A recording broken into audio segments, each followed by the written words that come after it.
What's going on, everybody? RJ Ochoa here from SB Nation's bloggingtheboys.com. Home ballers, well, wherever you are, we hope you're happy, safe, healthy, and that you've had an enjoyable weekend. We've been putting together free agency recap videos for you every single day here on the Blogging the Boys YouTube channel, and today is no different. Today, Sunday, March 20th, 2022, the working hours, I know it's a Sunday, but the working hours have just about come to a close. It's a little after 5 p.m. Central Time as I put this together.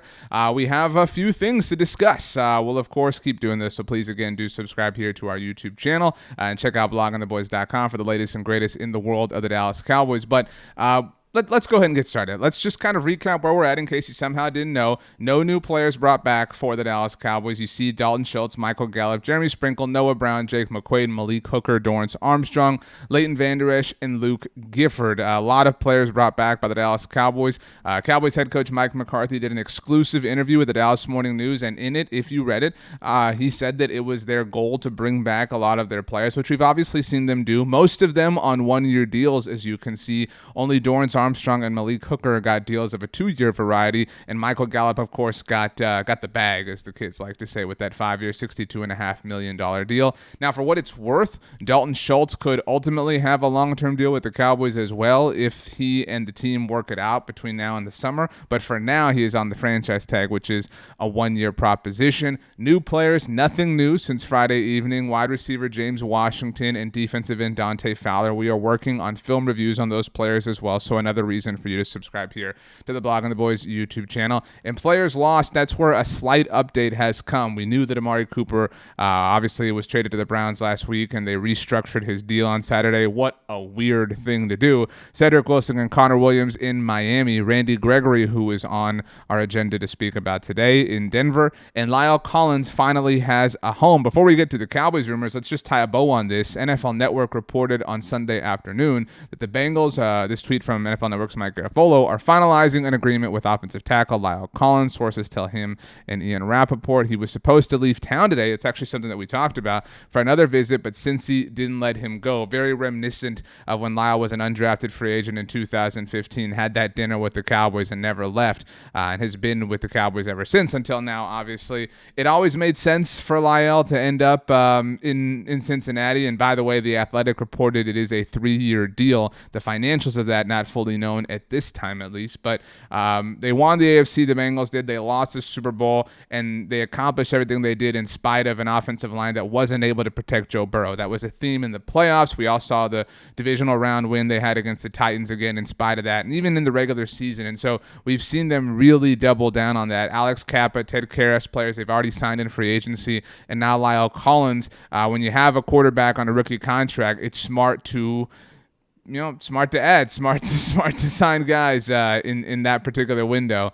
We're trying to be optimistic, but you know the drill. Anyway, so congratulations to Lyle Collins, newest member of the Cincinnati Bengals. The Bengals do visit the Dallas Cowboys this season, so Lyle will visit AT&T Stadium and will be tasked with stopping DeMarcus Lawrence. But who else will be rushing the passer for the Cowboys? This brings us to our first rumor, really our only rumor so far, latest rumor, I should say. Jason Pierre-Paul. It was reported on Sunday morning by ESPN's Jeremy Fowler. Here is his tweet. Cowboys could go with multiple veteran pass rushers in free agency to help offset loss of Randy Gregory, who, again, we'll get to in a little bit. They've got Dante Fowler in the fold, and there's interest in Jason Pierre-Paul as well. Now, we all know Jason Pierre-Paul from his time with the New York Giants. He's obviously been with the Buccaneers for the last few years, a part of the team that won the Super Bowl a little bit over a year ago. He has been a pretty stout pass rusher for the majority of his careers. Obviously, he missed some time, just like anybody who's been in the NFL since 2010. To put that in perspective, by the way, Jason Pierre-Paul was drafted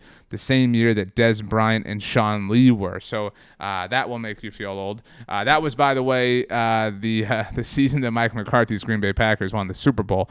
So again, it was a very long time ago. This would be a very Cowboys thing, to be honest with you. He's a big name who's past his prime, who has some upside. It would probably be a low-level deal. I don't know, maybe $4 to $6 million. By the way, DallasCowboys.com reported that Dante Fowler's deal with the Cowboys is about $5 million. So it'd have to be somewhere in that range, I would expect.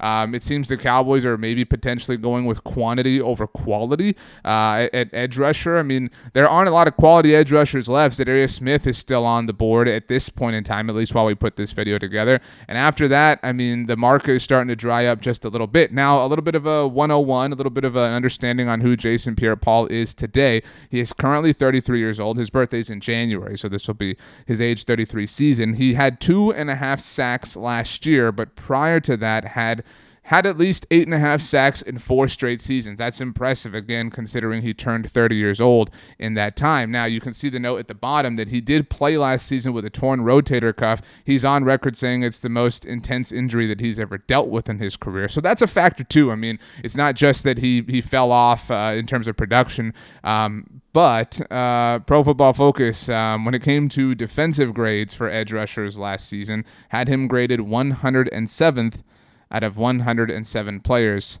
that were graded. So not exactly a great situation, but we'll see. We'll see. Obviously, the Cowboys know him well, and so perhaps he is part of the answer.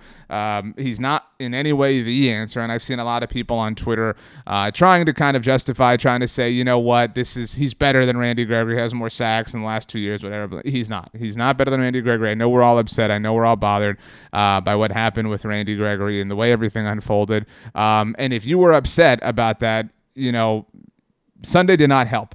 Sunday did not help because Randy Gregory took to Twitter. Here's the first tweet that got things started off. He said, "Y'all's opinions don't pay my bills." As you can imagine, there were a lot of Cowboys fans who were, quote unquote, in his mentions. One person just responded, "My boy, you sound upset." Randy Gregory responded and said, "Nah, that's your toxic fan base that believe I owe them and their team something, LOL. Now, for what it's worth, it's my opinion, at least, however much you value that Randy Gregory doesn't owe anybody anything. I mean, Randy Gregory has had, obviously, a unique path so far at this point in his NFL career, and everything he's accomplished, obviously, he has accomplished. And it sucks that he's no longer a member of the Dallas Cowboys, but, I mean, complaining about this, complaining towards him on Twitter isn't going to change anything. It's unfortunate, again, that the situation was what it was, but Randy Gregory had an opportunity to better his life, in his opinion, and work for his family, and he took it. And I don't fault anybody for that. I mean, I will root for any player to get as much money as possible. Not just player. I will root for any person in any job at any level in corporate America. Whatever you can do, secure the bag, go after it. You deserve it. So I am happy for Randy in that sense, but he was going back and forth with a lot of fans on Twitter. Just to update you on what happened, and this tweet has been deleted. Responding to a different fan, Randy said, "Nope, your owners acted in bad faith all free agency. They've been awfully quiet lately, huh? Wonder why, LOL. Can't wait for you guys to ask them the same questions." Again, it's obvious that there was some error on the Cowboys' part, at the very least, throughout the Randy Gregory saga. If not, he wouldn't have defected towards the Denver Broncos. But it'll be awfully interesting to see what the Joneses have to say when they ultimately finally do get behind a microphone. Now, the last thing to keep you updated on, just because that's our job, is to update you on everything going on with the Dallas Cowboys. Former Cowboys linebacker Keanu Neal is now no longer former Cowboys linebacker. He is seemingly former Cowboys safety. Keanu Neal, according to NFL Network's Ian Rappaport, is switching back to the position that he had played his entire NFL career prior to joining the Cowboys this past season. Keanu, obviously somebody whom Dan Quinn knows very well from their time together with the Atlanta Falcons. Keanu did quote tweet this. If you look at his Twitter account, he doesn't have a ton of tweets, so he's clearly very passionate about this. Said, "Yes, playing linebacker was a choice. Just wait." It doesn't seem like Dallas is going to bring Keanu Neal back, especially if he wants to play safety, because the Cowboys don't believe in having a safety. But interesting. I mean, it's just an interesting thing. It's not good or bad or anything, but it is interesting considering that if anybody knows Keanu Neal well in the NFL, it's probably Dan Quinn. He probably knows him better than anybody, right? And so if Dan Quinn was part of the, brain trust that led to the decision to him playing linebacker, it's just interesting. Going to be very interesting to see how his NFL career takes off from here. It'd be one level of funny if he signed elsewhere and was an amazing safety. It'd be one level of painful, obviously, as well. But that about does it for updates across the Dallas Cowboys on Sunday, March 20th, 2022. My name is RJ Ochoa. Of course, you know me throughout the Blog on the Boys universe, blogontheboys.com, right here on the Blog on the Boys YouTube channel. Please do subscribe. And the Blog on the Boys podcast network. We have shows coming out all the time. We have actually 2 shows that come out every single weekday. We have shows that come out on Saturday. We have shows that come out on Sunday because we know that the news never stops. We know that you need to stay up to date on all things America's team, which is why we work so hard. We take great pride in it, and we are very thankful to you that you give us your time to root for and watch and participate along with the Dallas Cowboys. So we're really excited about some things we have coming up as free agency continues to unfold and as the NFL draft shows up. I'll tell you, I'm also working on my Spanish. I wasn't planning on saying this, but I tweeted this out. If you do follow me on Twitter, working really hard. I'm about 80 to 85% fluent. So working to a place where we can hopefully do stuff like this in the beautiful language. So that about does it. Like I said, on Twitter, Instagram, at RJ Ochoa. If you want to hit me up, my DMs are open. If email's more your speed, rj.ochoa@sbnation.com. You can also leave us a comment down here, and I'll get to that if you prefer that route as well. So, yeah, hope you had yourself a great weekend, however it was, whatever you did, whatever you ate. I hope it was all wonderful, and let's do this whole thing again. So thanks for joining us, everybody. We'll see you next time.